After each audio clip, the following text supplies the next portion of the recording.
Carried out a session here for some of the delegates on the value of employee benefits and the data that can be derived from that. Can you explain a little bit about what you talked about in the session, what the significance is for the risk profession?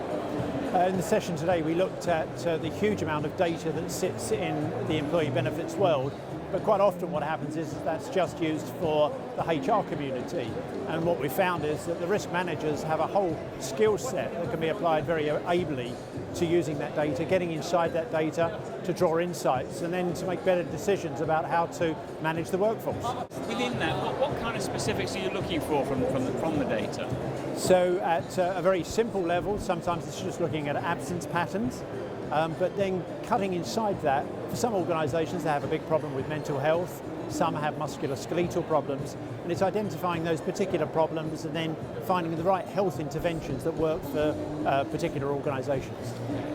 When you've been talking to risk professionals here at the conference about this, what kind of feedback have you been getting from them? Yes, they've been excited. I mean, for many it's almost like a curtain's been taken back. They spend most of their time looking at general insurance risks, and yet quite often the company pays more out on employee benefits than they do on general insurance.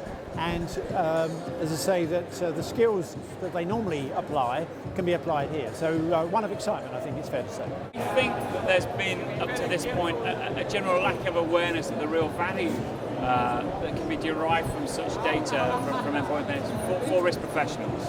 Yes, I think for many that they've seen it as the exclusive domain of the HR professional and haven't realised that they can apply their skills in this area.